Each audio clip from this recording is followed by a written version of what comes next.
there we go. I got the go live button. Ready? Yep, we're live. Okay. All right. I think we're live. Just a refresh of this. Just get there. Oh my goodness. Yep. Every time. All right. Perfect. I feel like this just stresses me out every time. Hey guys, we're just a few minutes late. That's because I was fumbling around with all of the links. But welcome. We're here for another Tuesday Talks live today. Super excited. Got the crew with me, and we've got a special guest. Miss Akashic Bec is in the house. Hello. Thanks for having me. Hey there. Well, Hi. I'm just going to let everybody go around and just tell everybody who you are, what you do, where they can find you. Bec, you want to go first? Sure. So my name is Rebecca Jaffe, but my pseudonym is Akashic Bec, and as my name implies, I'm an Akashic Records reader, and I am also an SCHH practitioner.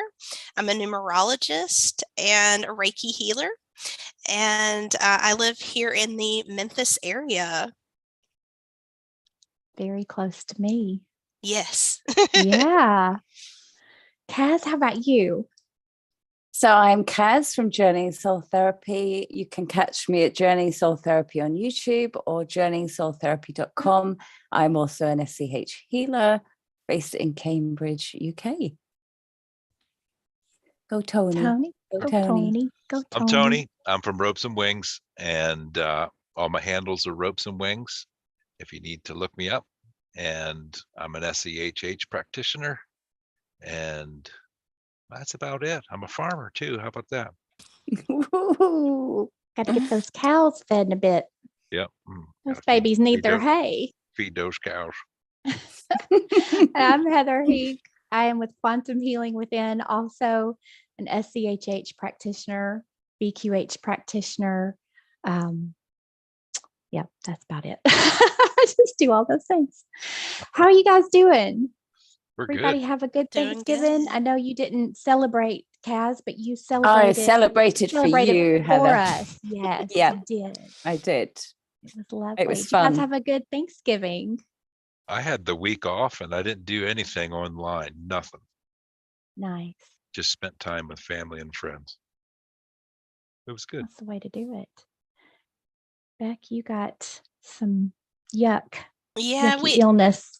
My family and I had the flu, but by the time Thanksgiving rolled around, we were able to eat a little bit. So that was good. And we've all recovered, thankfully. I bet that cut down on some of those Thanksgiving Day calories that we. Well, yeah, it did. Maybe a little. A little bit, but, that's probably a good thing for me. So I'm not sad about it. We still had a nice, day at home. So can't complain too much. Yeah. Well, they say you should feed a cold and starve a fever, right? So I think when you've got a cold or a flu, you should actually eat more. Well, we were able to eat some. It's just having the energy to make it. Yes. Well, thankfully we had a lot of stuff already prepared, and we had some family drop some things off, so that was very nice too. That is nice. Awesome. I'm just checking out the chat and say hi to everybody. Hi, Benita and Serena, and I see Amanda and Edie and Julie, and I am going to mess this beautiful name up. Borguisa? It's a beautiful name. From Switzerland. Borgusia, see? That's beautiful. Heather messes it up. I always ask when I'm working with clients that have a little bit different name before I even say it. I'm like, can you just tell me how it is? Because I'm going to butcher it if I try to say it myself. I do too. Borgusia's another practitioner. Oh, okay. Oh, yeah, wonderful. I've had a session with her myself. She's very good. Love that. Hi, everybody. And I see too. Dodie in the chat as well. All right. Well, so today we've got a few topics to discuss. I know one of the topics that we wanted to dig into was a little bit more on energetic health, the importance of learning about your energy and how to protect it, how to heal yourself. I know, Beck, you and I talked a little bit about some things that have been coming in through your sessions that you've been seeing along those lines. So I'm going to turn it over to you and let you start by sharing some of the things that you're seeing in your sessions. Sure. Okay. So first off, I do collective messages in the Akashic records for people, and or for everybody in general. And one of the things that came through, it was either last month or the month before, was talking about energetic health and the importance of it, and how that's something that we as individuals need to start adding to our daily practice.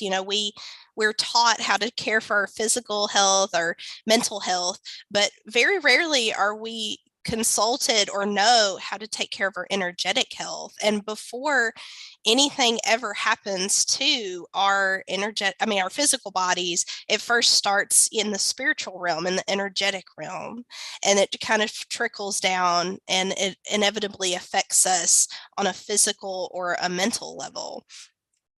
Because that's what's closest to us, right? So that was something that came through very strongly, and that my guides and that the guides that I talk to and deal with, they have been emphasizing the importance of that, just because that's where we're at as far as a collective. We are starting to become aware of the types of things, like the types of things that we're needing are starting to change and evolve over time, right? So just like we say, oh, you need to clear your energy field, by getting out in nature, being in water, is also very helpful, especially if you're a highly sensitive person or an empath. That's definitely something that can help clear your energy field, and things of that nature. But there are, from what I gather, a multitude of ways to be able to do this, but it all in essence starts with grounding. And and as you know, like, in being SCHH practitioners, our energy is always susceptible to attachments and attack, right? And one of the ways that we can defend ourselves before we go out into the world, or before we, as practitioners, start working with people, is to make sure that our energetic body is sealed. That is, and our energetic body is like the 3 feet in front of us and all around us at all times. So making sure that that's sealed, and that's like our first line of defense, right? Mm-hmm. So that's something that's been coming through a lot. And so I've been making sure in my sessions that I incorporate energetic and auric healing and sealing, just every time, like clockwork, because I feel like it's something that needs to be done on a regular basis, if not a daily basis.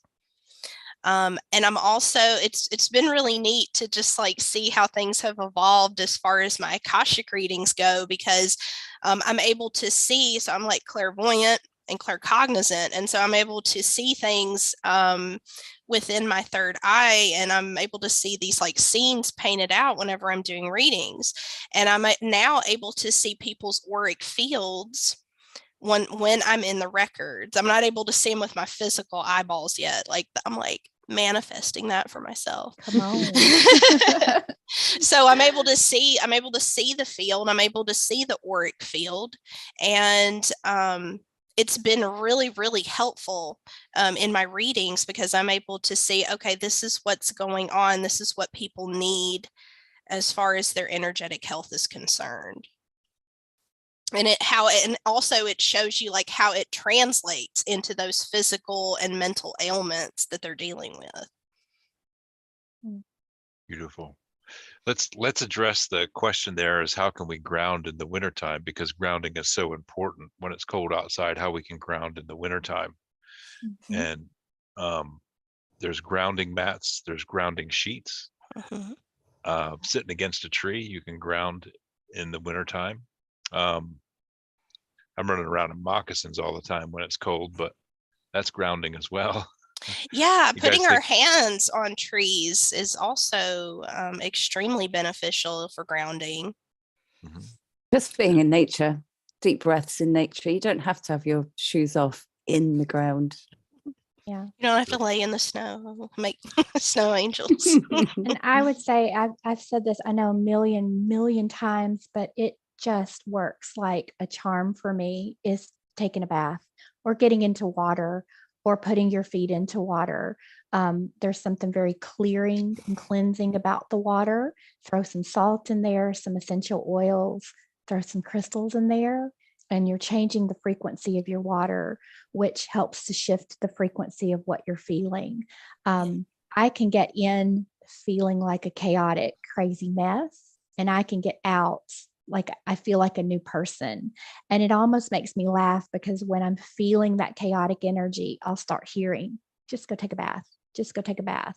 And I get in, I dump my salt in, whatever else I want to put in there. And when I get out, it's like the energy has cleared and I feel so much better. So that's what Yes. I like in the winter because I also get really cold. So Mhm. that's twofold. It warms you up too. Right.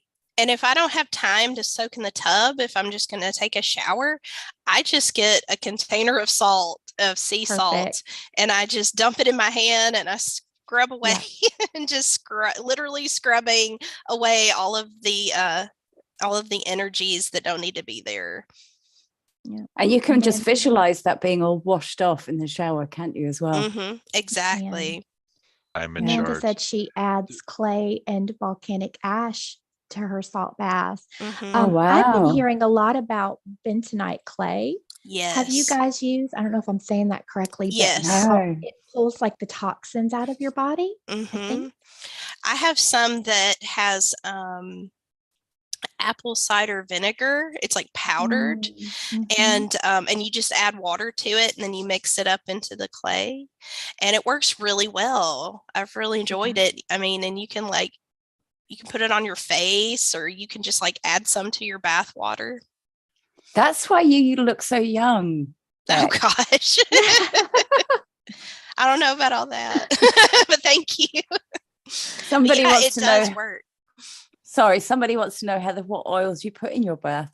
Oh goodness, whatever I can find. I love lavender. I've got a lot of oil blends. There's a company that I was using some of the more expensive names for a while, the well-known names, and then I found this one company that a friend of mine who is she's a super researcher, so I trust when she finds a brand that she likes. But it's a brand called Revive. And they have really inexpensive oils and oil blends. So I just throw whatever in. Now, if you look up, you can do a search for the frequency of essential oils. I know rose oil has one of the highest frequencies.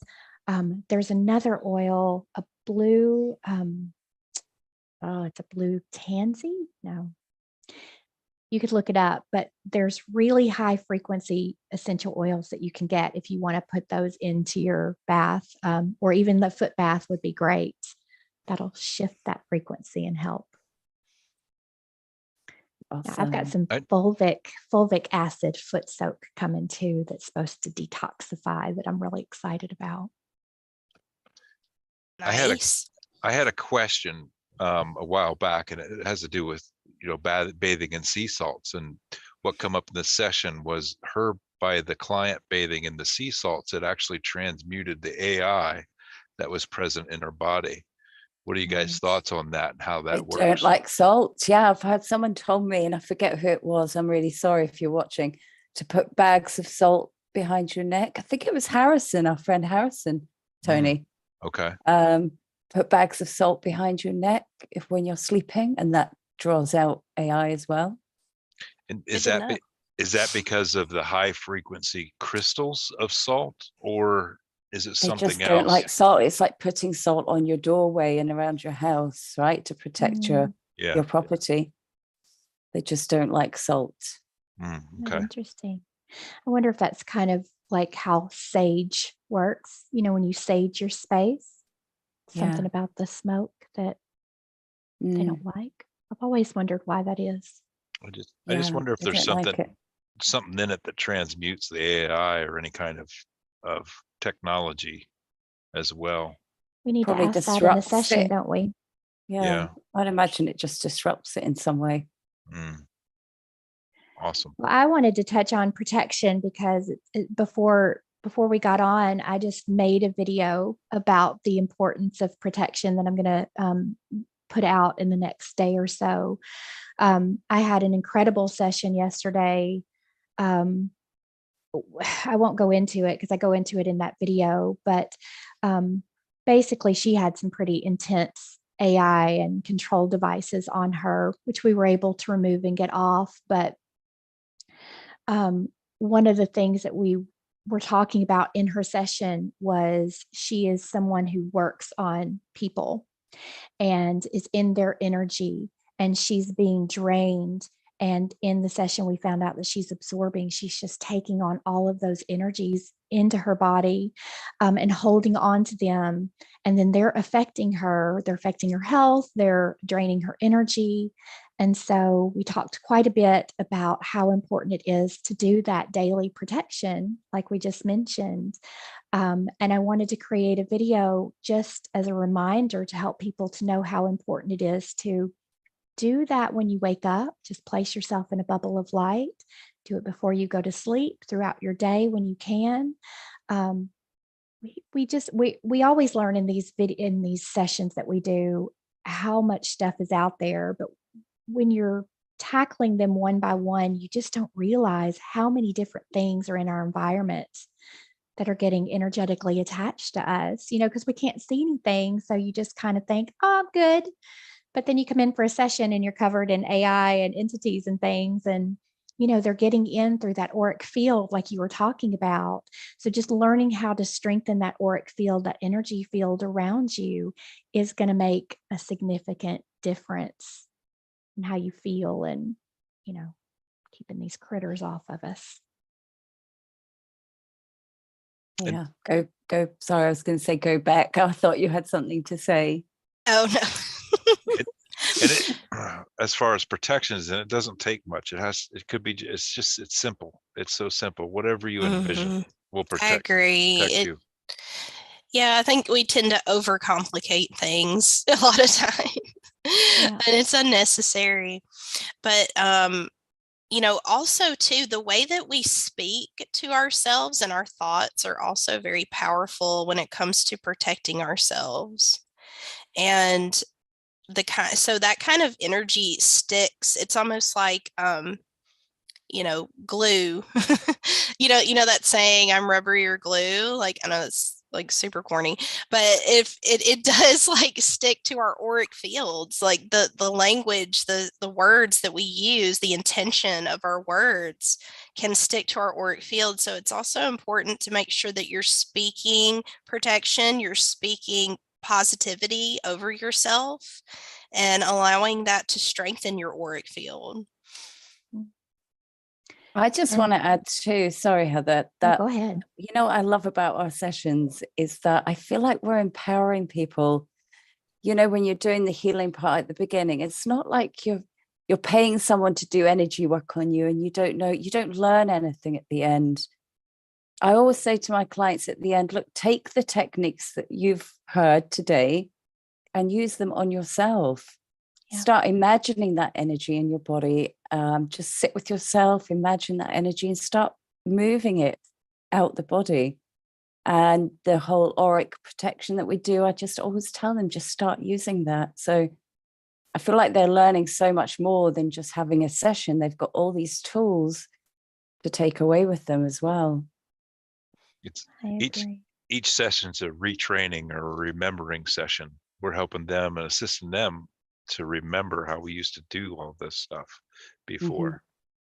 And so I just wanted to say, off of what Bec said about the way that we speak to ourselves, you can also create those sort of thought form attachments on another person when you're speaking negatively to another person. just to have that awareness, because I had clients come in and they have something attached to them, but it's something that a parent created or someone in their life that was constantly speaking down to them or constantly focusing negative thoughts on them.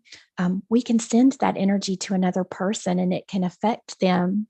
So be aware of what you're thinking about as well of others, because that does have a negative effect on them. Yeah. Thought form 100%. entities. Yeah.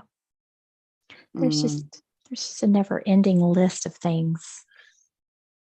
It's never ending. I just sometimes think, sorry, Tony, we're being attacked from all sides constantly. Yeah. Well, as far as the words and stuff like that, we are such powerful creator beings that anything we speak it into existence. And that's on our sessions, we're starting to find thought form entities, that it actually, we have breathed that into existence. Thought form entity, that's a spark, a source in everything, and has a consciousness just because of the things that we've said about other people. So it's so I think I spoke to you back last time we had our chat. Like, I'm constantly, if I think something negative, just trying to catch it and turn it to something positive. It takes practice though to do that. It does. I mean, we, especially, when we're young children and we are growing up around people who are negative, just that's just like their go-to, and they're not committed to changing them or bettering themselves in that way.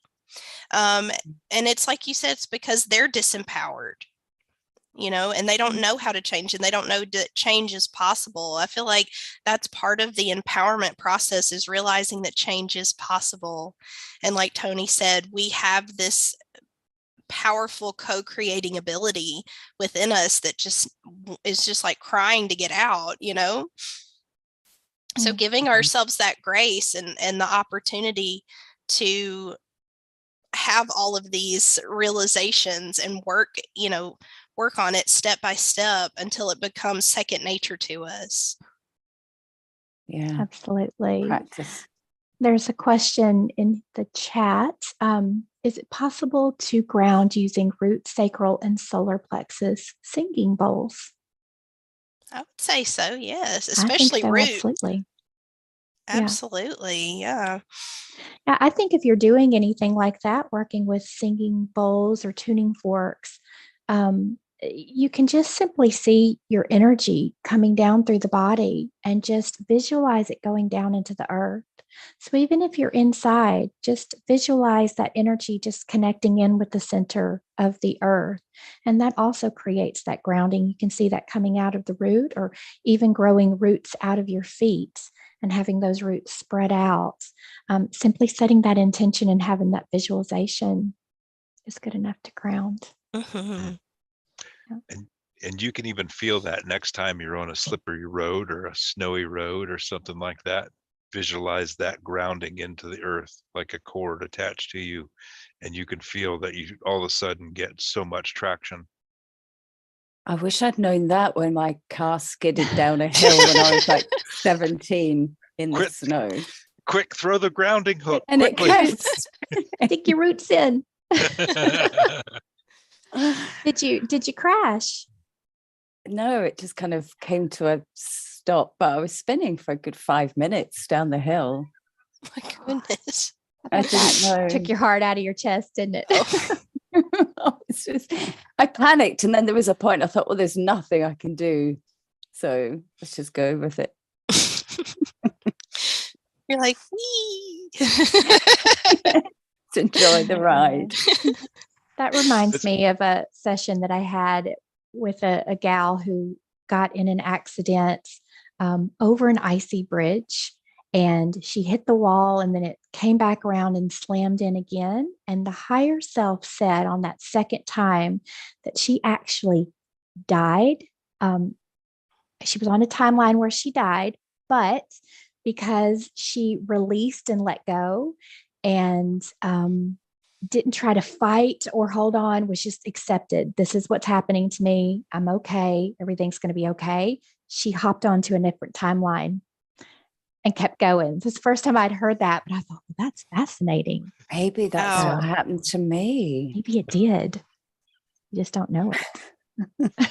Thanks, Pansia. He'll drive. Doesn't matter who was driving.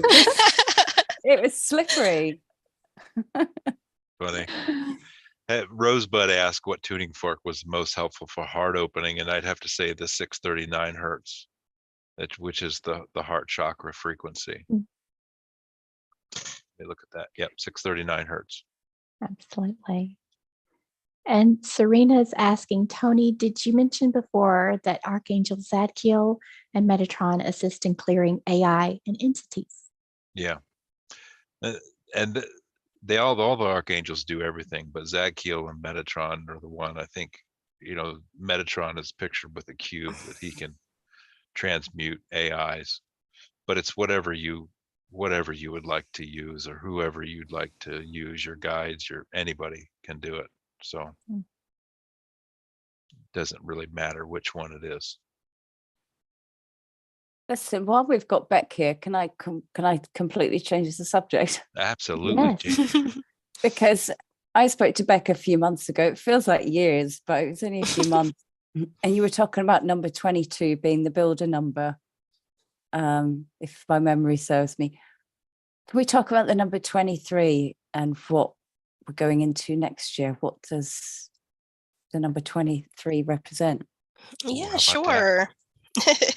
Yeah, so 22 is a master number, and it represents the master builder, and that is an energy of creation and ideas, and bringing about practical and tangible items that the whole world can use.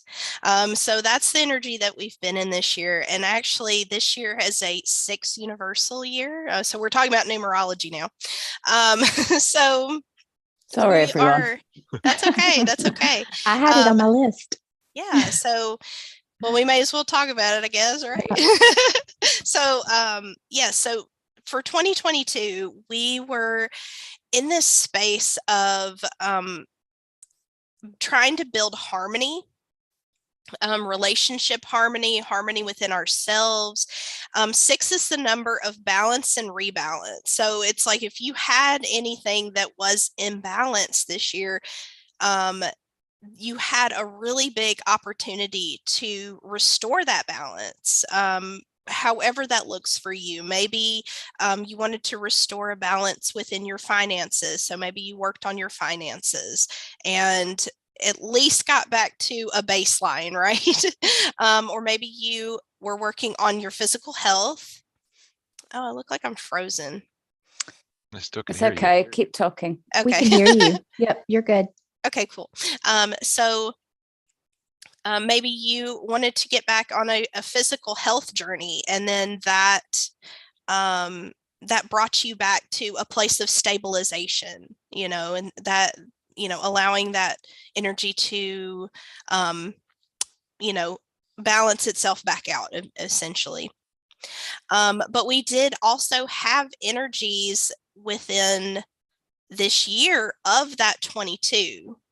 So we were influenced by that. And we had this ability to create and build things together and on an individual level. And we saw this play out in people like coming to resolutions with things like big arguments, big debates.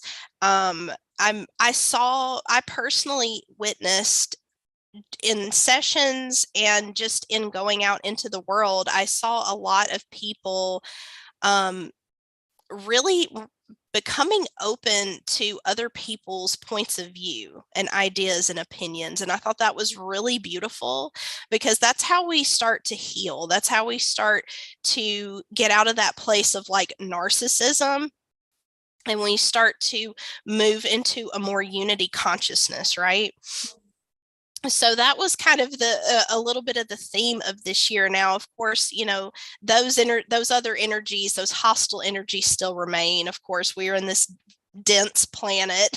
We have all this dense energy that we're dealing with. And eventually we'll get there. But we're actually going into a 7 universal year in 2023. So I'll kind of break that down for you, what that's going to look like. So 7 is the number of knowledge, wisdom, higher learning, understanding, evaluation, skillfulness. And so it's also the number of mental health. It represents the 7th chakra, which is the crown chakra. And so we're going to have like this huge fixation on mental health next year. I feel like it's going to be really important. And so, and to answer your question, Kaz, even though we're going into this this year of 2023, since 23 is not a master number, that 23 energy isn't as prevalent. It doesn't have as big of a sphere of influence, but 23 does represent a desire for change, because 2 added to 3 equals 5. So I do see we could be having changes surrounding maybe the way that we view mental health. And I think it would be really interesting to see, in SCHH in our community, like how that shows up, in people's sessions and things like that. Maybe there's something that just we as individuals are not considering, and it's going to maybe making discoveries and realizations around our clients' mental health or around our mental health. Like if we have sessions, like what that's going to look like and play out like. I think that would be really interesting. Mm-hmm. Also, I'm seeing for the collective, as far as next year goes, seeing a lot of negotiations. So I feel like we're going to be, because like this all kind of started with here in the United States, the railroad system, and all the talks that they were having with the railroad workers and things like that. I feel like there's going to be more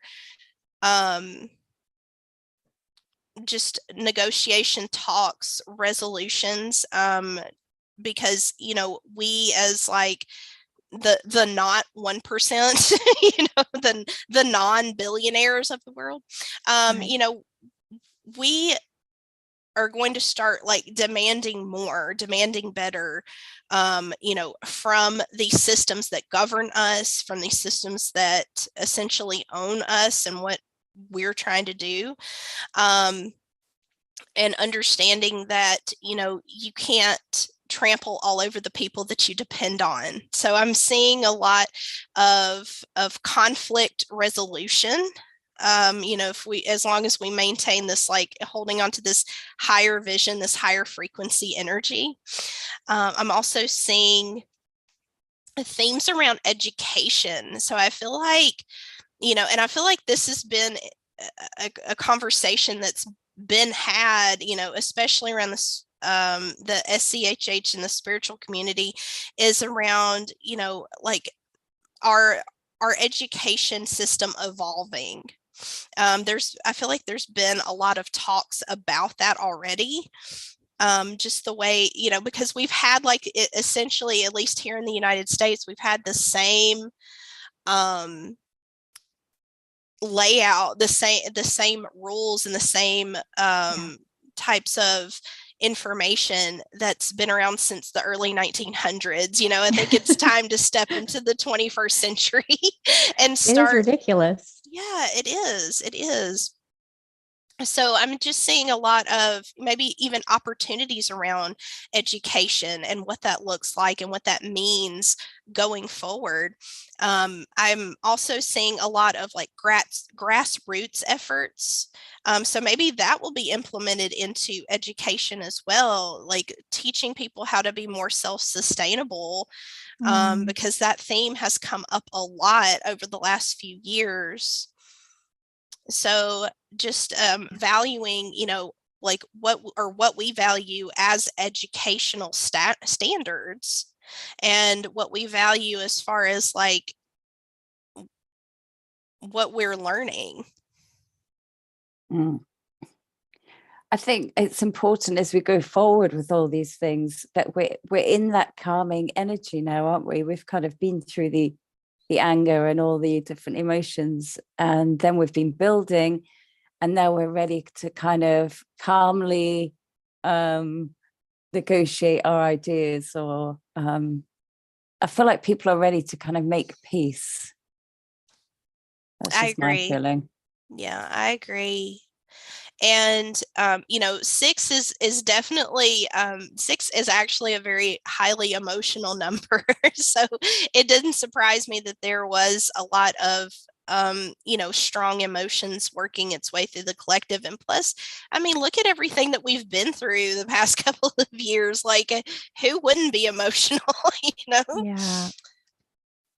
So do you feel like next year feels more balanced, or does it feel like a lot of things are going to have to kind of come up so that we can have the people stand up for their rights, and does it feel like things are going to crumble a little bit more so that people can start to stand up for what they want, or what do you see? For sure. So I had received the message that 2023 and 2024 are what's going to be called preparation years. Mm-hmm. And so, yeah, I do see like things starting to dismantle a little, not all at once, but just over time, things are going to start breaking down in order for it to, essentially have its tower moment, so that we can start to rebuild something even better in its wake.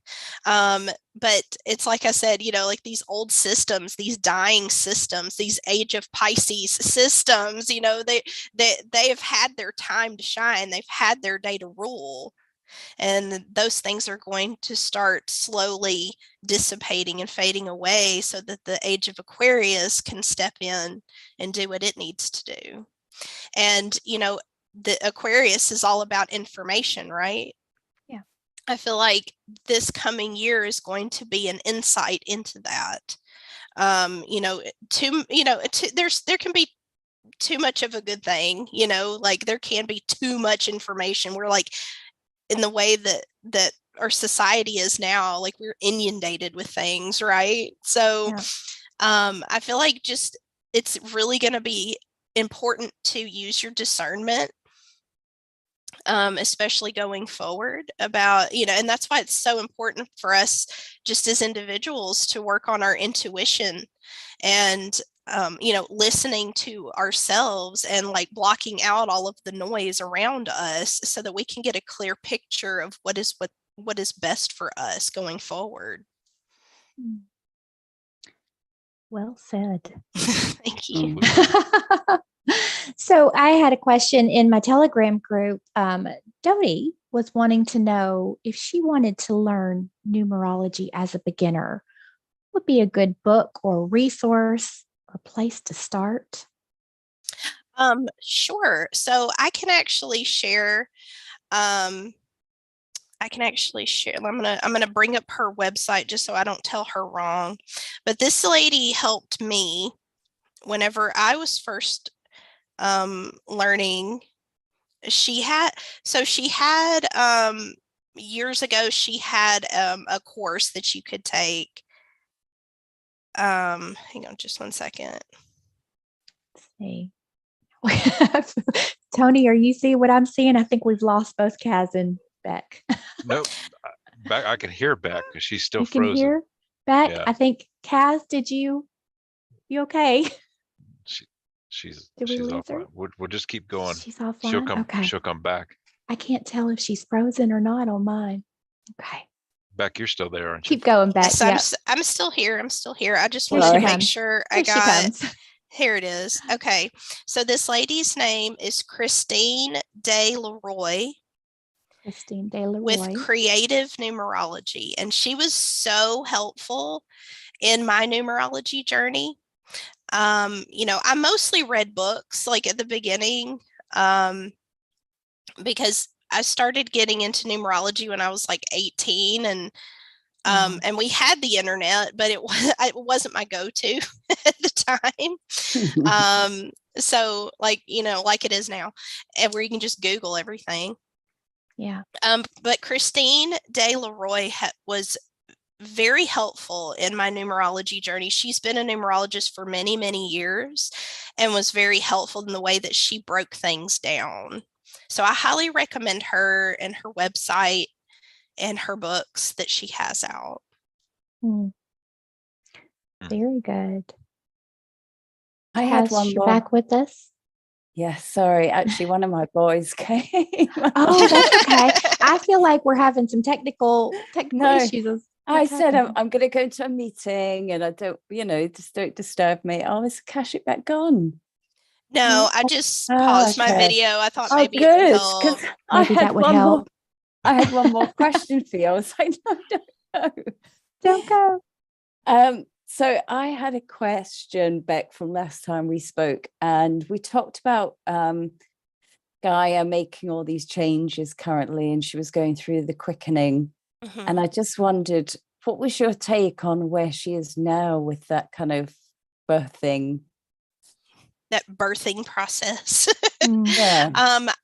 I definitely feel like she's still actively in that process. And I think it's slow and steady, but I feel like I said, over the next 2 years, with these preparation years that we have, we're going to see things ramp up, especially towards the end of 2024. So this isn't a normal 9 months kind of no, absolutely human birth. It is not. I keep thinking, if we all just do a collective push, could we just help? we just do it as a team. We're all midwives here. Get it out. Push it out. Yeah. Get it going. I've had that come through in sessions a lot. And once I started hearing it come through about, rebirthing or giving birth, it comes through in different ways. I started hearing it in so many different places. So it's interesting to see, what is that baby going to look like? Exactly. Is it going to? Well, I had a session recently I posted, and I asked what it would look like. And she said she couldn't really be sure because there was lots of different timelines. Yeah. And we were all creating that new timeline. So we can't say for certain what it's going to look like because it's still being created. Yeah. No ugly babies. And I think, don't you think that's why, because we get so many different, when we're doing these sessions, we get so many different answers and information coming through. And I always feel like, when we're connecting with different guides or different beings, they're looking at the outcome from their perspective based on the timeline that we're currently on, maybe the trajectory. But I think we can all switch whatever we're focused on, whatever we're feeling, whatever thoughts and emotions that we're having. That energy can go a different direction. Maybe that's why we get so many different perspectives, and sometimes they don't happen in the way that they come out in a session, but that's the perspective of the guides that are looking at it in that moment. What you guys think? I think that collective timeline is always shifting and moving, like day to day, hour to hour, maybe. Yeah. What do you think, Bec? I agree. Absolutely. She agrees. She agrees. I wish we could see you back there. I know. I'm trying to come back. Switch your video back on, see if it actually comes up. It won't let me. It just says I can't. Being difficult. Yes. Just says no. Oh, that's okay. We can hear your lovely voice. Oh, so Alice says she's free. Sorry. Alice says she's free in her heart. I love that, Alice. That's beautiful. So is there anything else numerologically? How do you say that word? Numerologically. Numerologically. Thank you. That was a big word for me today. Do you see anything else that's interesting or that stands out to you that you can share coming up? Let's see. I really don't have any notes with me or anything, That's okay. but I guess one thing that I thought was interesting is how so I do a mid-month vibe check with my dear friend Ashley, and she talks about the astrology and I talk about the numerology, and it's so interesting. Like we were touching on it the other day actually, because we have business meetings where we like plan all of our vibe checks and everything, and it's so funny how the astrology and the numerology always match. They always line up. And it's so deeply fascinating. And we were just talking about some of the transits that are coming, in the new year, and how that's like matching up with all of this 7 energy that we have. So I can't wait to talk more about that, in the coming weeks whenever we do our next vibe check. What do you mean by transit? Sorry, I don't know what that means. Astrological transits. So, like the planets being in conjunction with this, that, and the other, things like that. Yeah. Oh, I see. Different positions of planetary celestial bodies. Yes. Thank you. No problem. Where do you do your checkup? So if anybody wants to check those out, where can they find you? Oh, sure. So Ashley and we live stream on Instagram. And it could be either, my page, Akashic_Bec, or hers is Lunar Crystalline. And then we also have we have our own podcast called So About These Vibes. and it's, we have a YouTube channel, and we can be found on Spotify. So Bec, can I ask you about your retreats as well? Yeah, oh sure. So next year I'm very excited. Myself, along with Ashley and 2 other ladies, we are creating a witch wound retreat that is going to be in Salem, Massachusetts in September 2023, and I'm so excited. So earlier this year, I was guided by my guides to work and heal my witch wound. And they did say that this was something that, the collective needs to do as well. This is part of that clearing process. So the witch wound is basically anything that has kept you in a place of disempowerment and from fully embodying and stepping into your gifts. And this is not, people who do not have to identify as a witch in order to have a witch wound, but it is something that they have probably been in past lives, and this can be carried out through multiple Mm. lifetimes. Men can also carry witch wounds as well, so it doesn't matter. It's nobody is safe from the witch wound. And it's just basically, this retreat is going to be a place of empowerment and healing, and just allowing the retreat goers to come and, just step more fully into their authenticity and speak their truth. But it's also going to be a lot of fun. It's not going to be all shadow work and no play, It's going to be at this really beautiful property in Manchester by the Sea, which is right next to Salem. So we're really excited about it. We actually we're all like halfway filled up right now, which is really exciting. What was the name of the beach? There was a beach that had a really cool name. What was it? Oh, it's called Singing Beach. So that was it. Singing Beach. Evidently, when you walk onto the beach at Singing Beach, it sings. Like it makes this like really interesting noise or something. And I'm like really excited about walking out there and seeing what's up. Okay, I need to manifest this to happen for me to Please be there. do. Please do. That would be amazing. Good.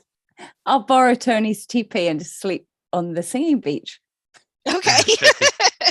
Ooh, it's going to be a little hard to transport. Those poles are 27 foot long. Oh my God. Okay. Stick them in a portal. Find a portal. Listen, I have found out they are all over this place, so surely we can find one, right?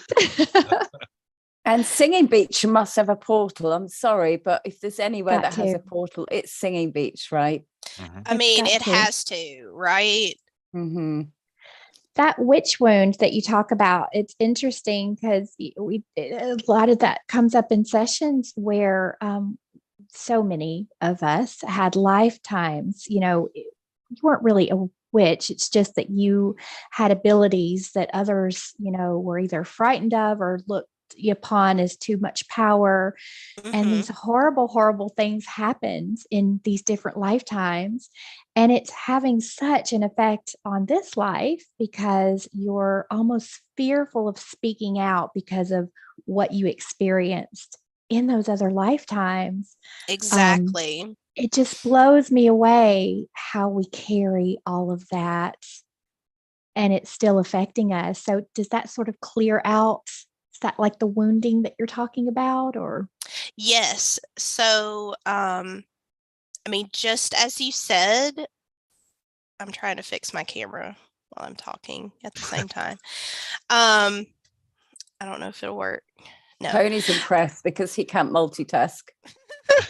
He's like, All good. Yeah. wow. But yes, yes. So anything that, especially women, women were like, I hate to say it, but the patriarchy was wanting as much control as they could possibly get. Yeah. And it wasn't, it does stem from hatred, it does stem from a desire for control. It does stem from evil, and anything that they could do to silence or strip women of their power, that's what they were going to do. So they also did it out of fear. It came from a place of fear. I think that still exists today. I do too. Just saying. Yeah, I've experienced that. Absolutely. And so, by clearing this witch wound, you are able to step more fully into who you are and what you were meant to do. I mean, it is very much tied into your soul contract and your soul's purpose. It also allows you to heal like all of the atrocities that maybe you experienced from that kind of oppression. Yeah. But yeah, women were seen as a threat because a lot of times, many of the women that were considered witches, they were healers. They were, they were psychics. They truly wanted to help people, and they had these beautiful gifts. And instead of embracing those gifts, they were seen as something evil and something to be feared. And so they were taken away from them. And so we're healing the witch wound when we're doing these sessions, and we're seeing the past lives that as witches we were killed. Is this correct? Is that what you're saying? Yes. Right. So I've been hung, drowned, pushed off a cliff. And so every time we see that, we're healing that wound. Exactly. Yes. And I do feel like these SCHH sessions are instrumental in part of that too. Anything that you can do to, heal an aspect of yourself, any aspect of yourself is, great in my book, Absolutely. Yeah. So let's see, we're coming up on about 1, but I wanted to ask before we get off of here, just a little bit about the Akashic records. So I've done a reading with Bec. I know Kaz has done a reading with Bec, and they were amazing. Blows me away at the information that comes through. I find it so much more fun sometimes when somebody else brings it through. I just get to sit there and listen. Like, that's so Sure. cool. But tell us a little bit about your Akashic Records readings and what you do and how that works for anyone who's never experienced one. Sure. So first, I absolutely love working within the records. It is such a beautiful, loving, high vibrational place. So basically in the records, which is like, it's like the opposite of an SCHH, I'm the one that's kind of in a trance-like vulnerable state, and my client is able to just just observe, and they're able to ask questions. So when I go into the records, I'm able to see, hear, feel, smell, experience things. It all plays out in a scene in front of me. I'm able to connect with people's guides, and they're able to share and answer questions. They're able to look at their past lives and share any information about, maybe things that are relevant that are happening in this current incarnation and how things are tied into their past lives. They're able to find out connections to people. Truly the questions are endless. You can ask pretty much anything except about other people's records when you're in a reading with me.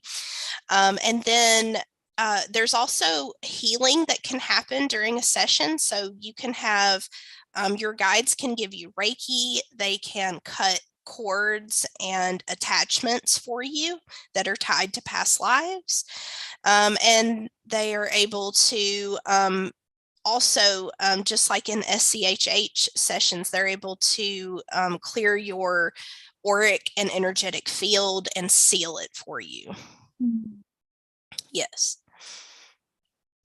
And if somebody wanted to learn how to start tapping into the Akashic Records, how would they go about that? Well, there's no right way. That was the first thing. Big question. People ask me that all the time.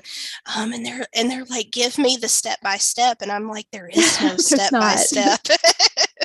I truly feel like it, just like our records are individual to us, I feel like accessing your records is individual to you. And so you have to find what works best for you. Now, I took a course on how to read the records, but in hindsight, being 2020, it was a nice, guideline. I thought it was very helpful for me, just as, someone who was learning. But now, knowing what I know that it is possible to have your own kind of walk-in whenever you're doing, whenever you're accessing the records, because it's not, it's working within the quantum field, right? So you can enter the quantum field, by meditation, by intention. It's just the possibilities are endless. And I know that that's not what a lot of people want to hear. They want step-by-step instructions, but sorry. that's just what I've learned. I personally think it's wonderful. I think it's very freeing, and knowing that, there's nothing gatekeeping you between you and your records. Yeah. And you do use, when you're going into a reading, you do have, because when I learned it, I did learn from like a book. And just, I've got the prayer that takes you into the records, but you use a little version, not the exact one that I have used, but a version of a prayer that sets an intention. Is that sort of what that little front part does? Yes, absolutely. Yeah, it just sets the intention. And I just, that was the prayer that I learned in my own study. And I've just continued to use it, but I have been told by my guides that I can come up with my own anytime. So I do plan on doing that soon. I say you should do that and then teach us. Okay. Well, I need to do I it. had two questions. One was I want to go in the Akash, and I've printed off loads of prayers, and I wanted to make my own, and I was going to ask you if that was a good idea. Absolutely. And secondly, I wanted to ask, would you put together like a PDF for people to pay for and download, like a step-by-step type thing? Would you do something like that? Yes, that was actually something that I was going to do next year, is start to I'm going to be offering mentorships, and part of that mentorship is going to be showing people how to enter their own records. So I will definitely be working on that. I just haven't had time. I haven't had time the past couple of years. Mm. Awesome. Thank you. Mm-hmm. Hey, Beck, Love Ian's asking if you get messages in your sleep state too. Oh yeah. Oh yeah. I get messages all the time, whether I want to or not, awake or asleep. And you said you can actually, when you're able to see some of the things. Are you able to see some of the things, like the things that are attached to us? Did you tell me that, or am I making that up? Yeah, I can see. I remember, Heather, we had lunch not long ago, which was so lovely. It was.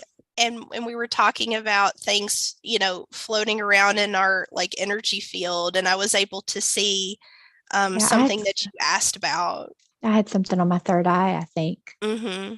And then I had the session with Tony that following Friday. And what did they say? I had placed that on my third eye. I sort of shut it down at one point. Yep. So I was you like, wouldn't see I'm anymore. done.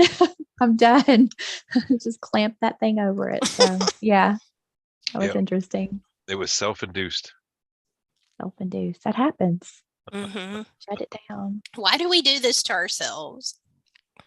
But then right now we're like wanting those gifts back. It's so funny because clients come in and they're like, I want all the gifts. I want everything activated. I want it now. And the guides are like, if we gave you all of your gifts, you would explode. So you cannot have them all. Right. Be patient. They will come. Right. Tony wants to see dead people. I do. I think that's what I think that's one of those things that I shut down as a kid. I don't, Maybe you used to see them. I see so much crazy shit from, being a medic and stuff. But as a kid, the funny thing is, as a kid, I think I shut it down when I was a kid because I used to have all my arms and legs in under the covers. I was afraid that they were going to take me because I felt a presence there. And I think I shut it down because I didn't want to see it as a kid. And of course, I was a preacher's kid too, and that kind of scared the shit out of me of seeing that stuff. But now let's go. I want to see it. Let's go shuffle them off to the light. I want to see them. Those things come in. I mean, it's I have learned not to be scared of what's in my environment for sure. But still, just the fact that these things can come in. The session that I did yesterday, she had felt there was a presence over her right shoulder. And when we asked about it, she thought, that was maybe one of her guides or somebody. I'm doing my left shoulder. Sorry, y'all. Over here, right shoulder. And when we asked about it, they said, no, it's an open portal. And I was like, is that supposed to be open? And they're like, well, it's not good. It's not bad. It's nothing big. Just beings come in and can observe. And I'm like going, well, that's a little strange though. So I asked her, do you want to keep the portal open? And she was like, no, I don't think I do. But just to think about the portals and the things that are open in your environment or around your body and these other things that are so much more advanced than we are, can just come in and take a peek and see what you're doing, or come into your room and hang out and watch you while you sleep. And that's why you got to put that light up. Put that light up. That's right. You know what I used to do as a kid in my bed is I used to have all my toys all down the side, all around the bottom, all up here. Protecting me. Every single night I would line them all up, and I knew they were protecting me. That was just a fact. Yeah. I don't know if that worked or not, but It absolutely I did, used to because That was your intention. Yep. Mm, yeah, whatever That's you a good idea. put your intention in will work. So those toys absolutely protected you. mm, I love That's it. right. funny. So, Sir, I'm gonna butcher that name. Serena. Mhm. She's saying, any suggestions on how we can trust the guidance we are getting, consider the level of entities we're currently seeing in so many situations. Well, if it feels good, Yep. you know, if it feels good to you, then that's good information. If it doesn't feel good, or if it feels off, then no, don't trust it. And you would do the same thing that we do in our sessions when the information's coming in from, maybe a higher self that's not really the higher self. We judge that information to how it feels to us. If it feels right, then it's right. If it doesn't, if it feels icky and sticky, it's not right. Mhm. And a session Yeah. I had with Bagusha, sorry, going back to her, Yeah. she told me, the session I give to her, always ask if it's I forgot now. Do you work with the light, or oh no, Yes. it's gone, sorry. Yeah, you can They ask. can't You lie. have to I have them identify themselves. Yeah. Those weren't the correct words, but yeah. Yeah, they can't lie, Mm. I think. What do you think? They have to disclose. What do you think, Beck, to just you using your intuition to tell good and bad information you're receiving? Oh yeah. So that's something that a lot that's another question that I get asked a lot, is how do you know that you're talking, like when I'm talking to people's guides, how do I know I'm talking to their guides and I'm not talking to some evil entity? And fortunately for me, I've been able to cultivate and know and discern, first of all, I'm in the records and nothing evil is going to come out of there. So I'm lucky in that regard. I don't have to, that takes a lot of guesswork out of things. But whenever you're doing, work like SCHH and things like that, it's like you said, there's like this gut feeling, like listening to your gut and working on practicing listening to your gut, because eventually I feel like those energies are going to show themselves for what they really are.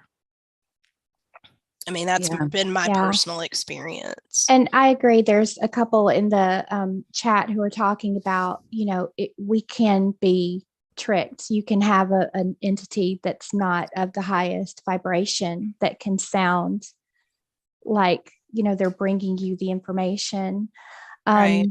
Anytime that I don't try to connect too often except with my higher self. Like I don't try to channel. Nothing is wrong for those who do, because there are a lot of people who are meant to do that work.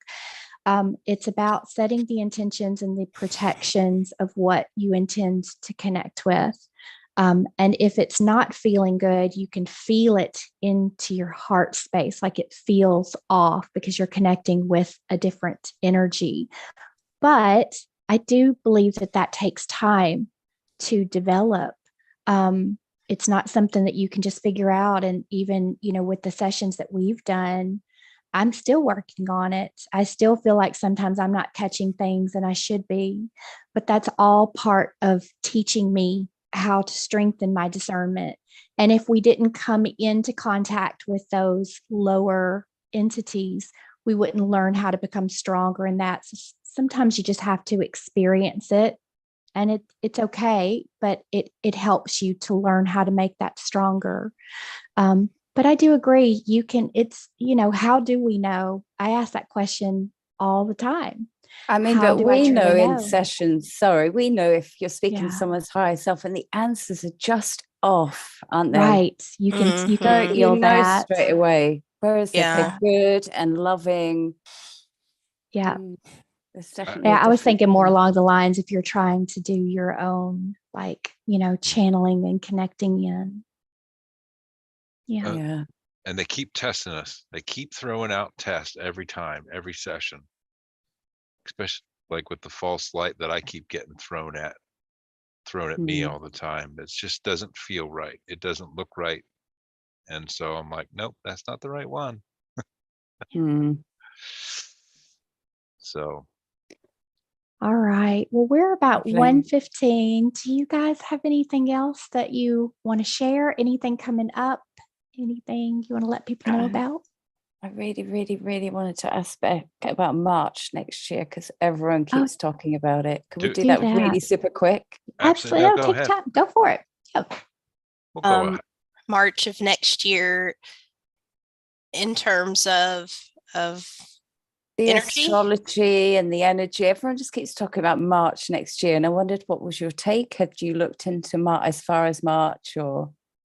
Yeah. Okay. So March, is the beginning of Aries season, which is actually the beginning of. That's right. Heather and I are Aries, aren't we? But Aries season is the astrological or energetic beginning of the new year, right? So let's see, it's going to be a one universal month. So it does feel ripe for beginnings. I feel like there's going to be some kind of major shift energetically as far as like stepping more fully into 2023. I feel like January and February are going to be like wrapping things up out of 2022. But so I am seeing like things are going to I'm hearing things are going to kick off. Let's see. I'm seeing stairs. I'm like channeling in real time.